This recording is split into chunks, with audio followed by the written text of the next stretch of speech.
falar. Nós falamos em multiplataforma pela Rádio Câmara e pela TV Câmara Bauru. Nós vamos conversar sobre uma multa aplicada em nível nacional que está em discussão no Congresso Nacional e que atinge milhares de escritórios de contabilidades e também empresas que estão relacionadas à questão contábil em todo o país. Para isso estão conosco os contadores Kelly Bracini e Gustavo Carminati. Obrigado da visita de vocês aqui a Bauru. Obrigado, o prazer é nosso. Multa GFIP. Vamos falar com o universo do leigo para que eles entendam a extensão disso originariamente, do que nós estamos falando, Gustavo. Antes de falar um pouquinho da multa da GFIP, seria interessante passar para o pessoal que está nos acompanhando o que seria a GFIP. Um rápido apanhado para o pessoal tentar compreender o que é a luta que nós contadores estamos passando. A GFIP, hoje, para as pessoas possam entender, ela é simplesmente a guia de recolhimento do Fundo de Garantia dos Trabalhadores das Empresas.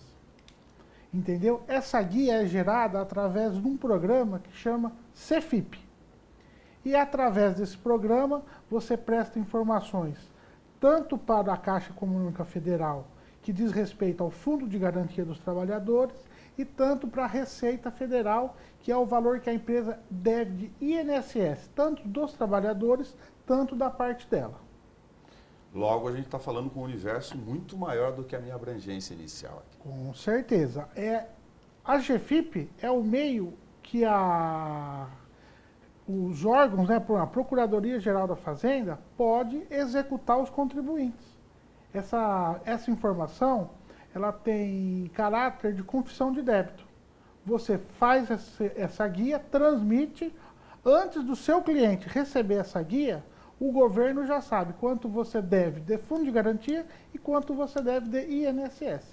Que questão é fundamental para entender na origem desse procedimento, que aí entra a profissão dos milhares de contabilistas a que eu fiz referência, que geram essa discussão de tamanho e abrangência que a gente está comentando, Kelly? Então, Nelson, é muito complexo porque, assim, o que acontece? Diante da tamanha obrigatoriedade e todas as obrigações acessórias, nós procuramos, de uma certa maneira, organizar isso, mas realmente ficou difícil, entendendo que somos nós os parceiros do governo e tão atribulados, não conseguimos acompanhar. Isso fez com que tivesse um estoque, então, de guias e multas que estão na origem dessa nossa discussão? Sim. Qual que é o grande problema? A GFIP, ela foi criada, salvo engano, em 1999. Ok. Até 2013, 2012, o governo era separado. INSS era um órgão, Receita Federal era outro órgão. Perfeito. Houve uma fusão disso. E, em virtude dessa fusão, foi criada a Super Receita. Alguns funcionários do INSS migraram para a Receita Federal. E, a partir daí, foi denominada essa Super Receita e começou a cruzar as informações previdenciárias com as receitas. E, em virtude disso, ambos os sistemas eram diferentes. O sistema do INSS era administrado pela Dataprev e o sistema da Receita pela SERPRO.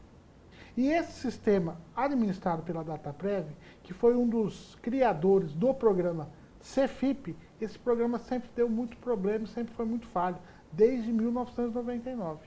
Muitas versões, você transmitia essas informações não migravam no banco de dados da Caixa Federal, dava muita falha de informação. Aí que surgia. Quando você chegava, suponhamos, na Receita Federal, com esse problema, omissão de GFIP. A primeira informação que se tinha dos funcionários da Receita, retransmite, não caiu no sistema, transmite de novo. Isso daí eu posso ter certeza que todos os contadores do Brasil todo já tiveram esse problema. Aí entra a questão da prática, para quem não vê no dia a dia, que acabou gerando o que eu chamei de estoque aqui de forma leiga. Foi até engraçado, Gustavo, que você me fez lembrar 1999. Nelson, para você ter uma ideia, era feito através de um disquete. Nós recebíamos um fax da Caixa Econômica para poder fazer o reenvio dessas informações, porque elas não estavam sendo individualizadas. Então, como nós íamos até o banco para fazer o pagamento, que acontecia? O banco não repassava esses disquetes. E aí, como tinha o contato dos escritórios, a Caixa Econômica entrava em contato e pedia para reenviar. Isso era uma prática comum e natural, exatamente por conta da individualização. Depois disso, a tentativa de melhora do sistema nos fez, infelizmente, encontrar aí com essa fusão da Receita com o INSS e cair, digamos que, numa certa armadilha da própria Receita, do próprio sistema. Como a Receita, qual a prática, qual a postura que ela adotava lá na relação direta com os contabilistas quando tinha a discussão sobre a ocorrência de omissão, por exemplo? A resposta eu acho que era padrão no Brasil todo, retransmite, não tem problema. É aí que surge a maior indignação da nossa parte. Para você fazer essa GFIP, existe um manual.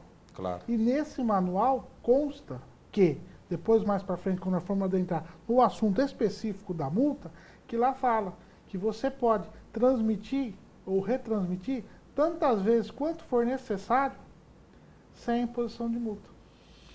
Mas o que era prática acabou gerando a nossa discussão em nível nacional que a gente está aqui. O que era uma prática girou realidade. Eu, particularmente, recebi a primeira multa 31 de dezembro de 2013, referente ao ano de 2009. Ou seja, em virtude da criação da super-receita.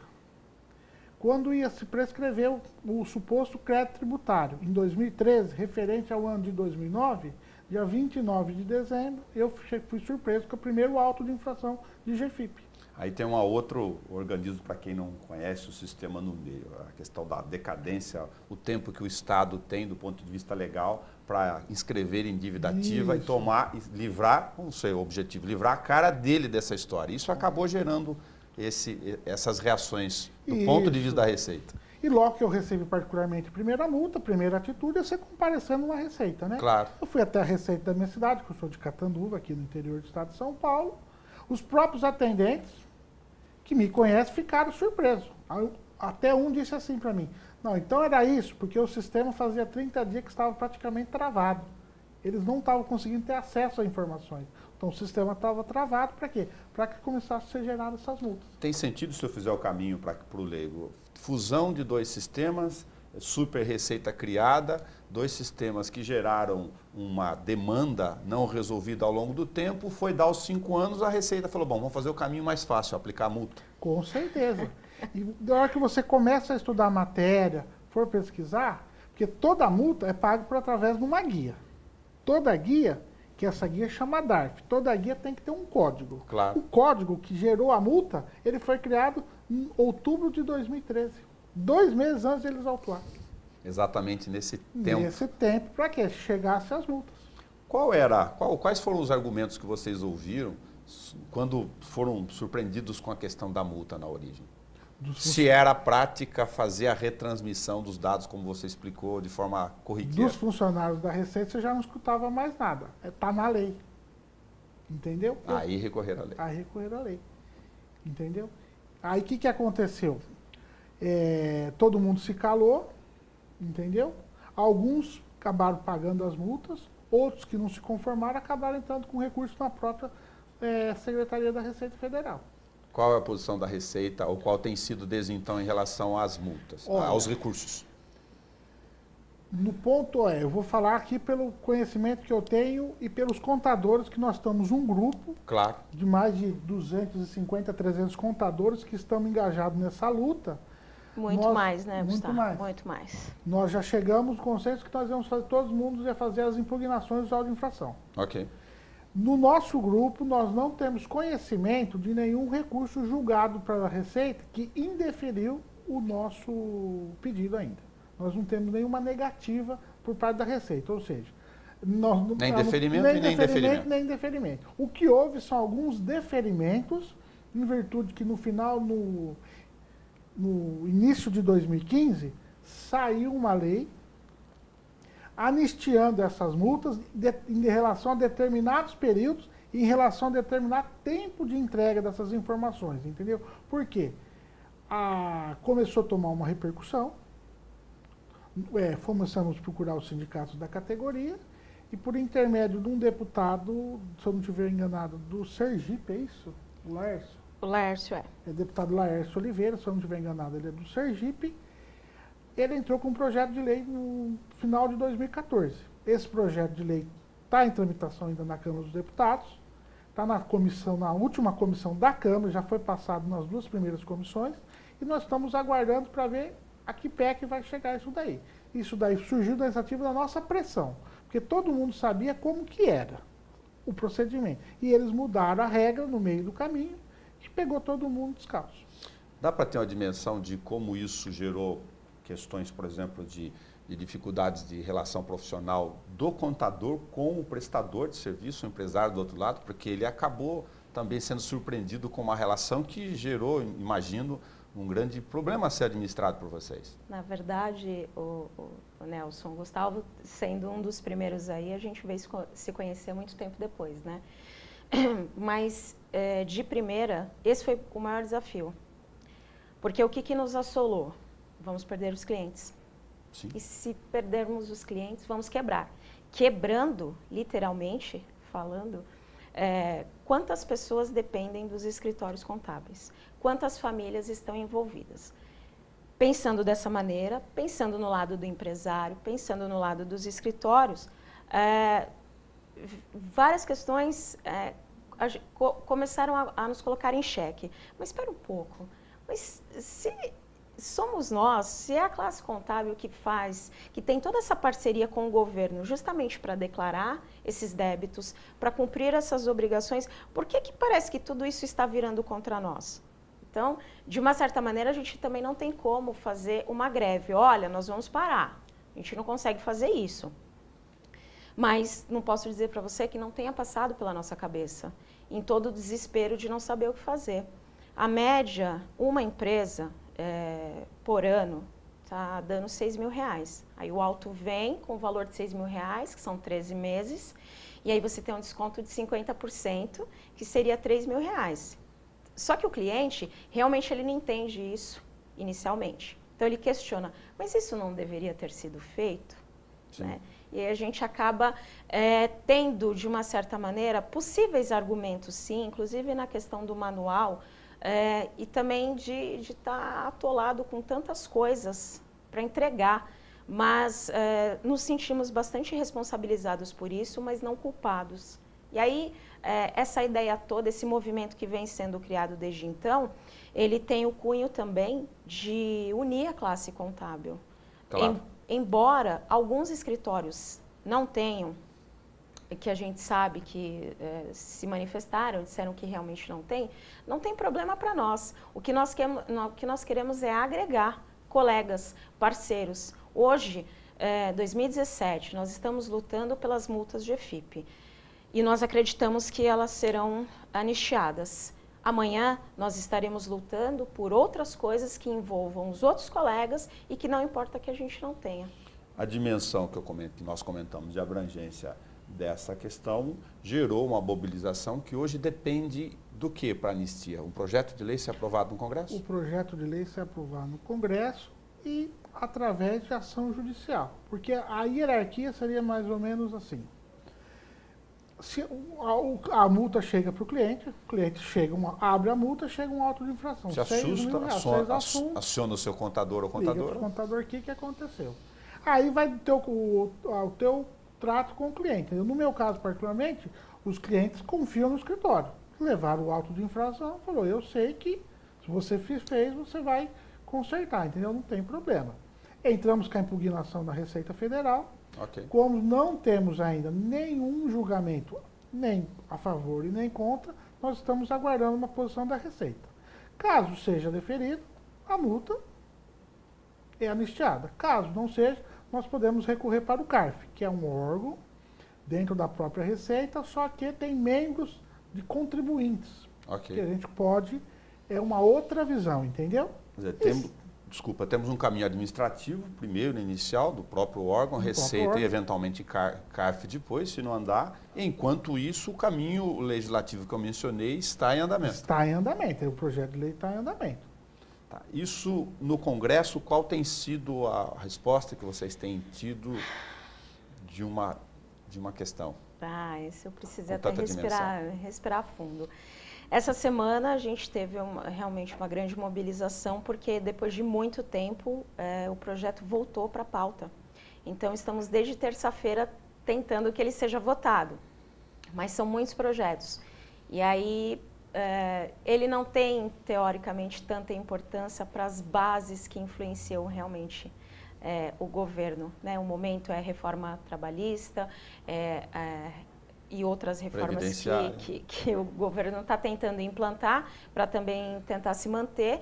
E aí nós estamos trabalhando na surdina, entre aspas, pressionando de forma correta dos nossos meios como cidadãos, que é enviando e-mails, ligando nos gabinetes, mandando mensagens aos celulares dos deputados, declarando a importância.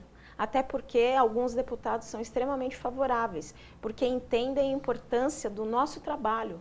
Nós não queremos nada além da receita do que ter condições para trabalhar. Mas, obviamente, que se o meu cliente passar a não mais confiar em mim, ele vai procurar outro colega.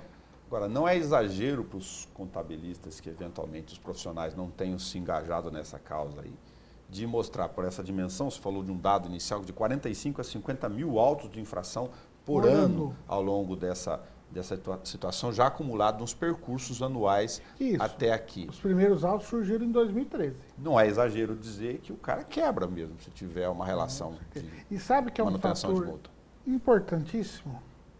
Está atingindo a média e a pequena empresa, não a grande empresa. Entendeu? Porque essa GFIP, ela era gerada sem movimento, sem recolhimento de fundo de garantia. Era uma informação declaratória, que no meu ponto de vista não prejudicaria o fisco. Entendi. Entendeu? Então está pegando quem? O micro e o pequeno empresário. O que afeta ainda mais a situação. Nossa preocupação. Porque um valor, você fala assim, um valor de R$6.000 é muito alto? Depende do porte da empresa. Claro. Mas a empresa que está atingindo é muito alta. Enquanto a receita não se manifesta, estrategicamente ou não, do ponto de vista administrativo, isso não vai para o CARF, você tem o caminho do projeto de lei que a gente comentou, que a ideia é de vocês se mobilizarem em relação a isso mesmo. O caminho judiciário, isso já chegou no judiciário ou não? Eu tenho conhecimento de uma ação que já chegou, e ela não foi julgada ainda. Mas é individual? É individual de uma empresa. Ela não foi julgada. Ela está, acredito eu estou acompanhando o processo, até o final do ano nós já vamos ter uma decisão.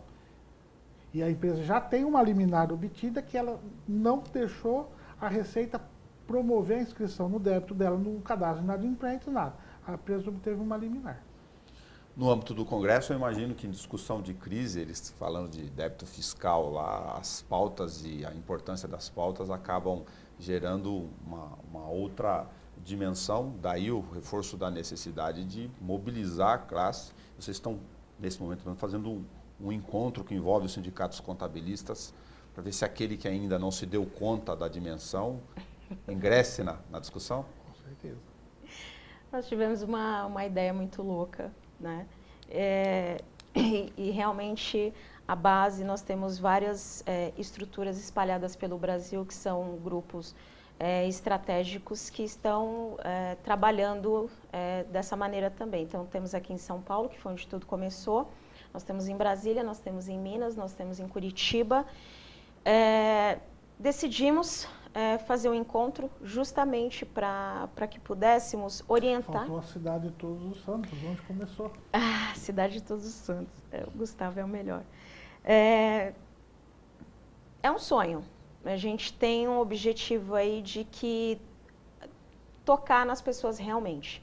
Uma pessoa só, ela não vai conseguir fazer nada sozinha. Claro. Mas se a gente tiver mais pessoas envolvidas, engajadas, todos fazendo de uma certa maneira um pouco o que pode fazer, o que está ao seu alcance, e pelo seu colega, e pela sua classe contábil, a gente tem essa esperança, confia também que isso vai acontecer. A ideia de divulgar também era de promover, nos promovermos no sentido de que fôssemos vistos, né? Quando professores vão para as ruas, eles são vistos.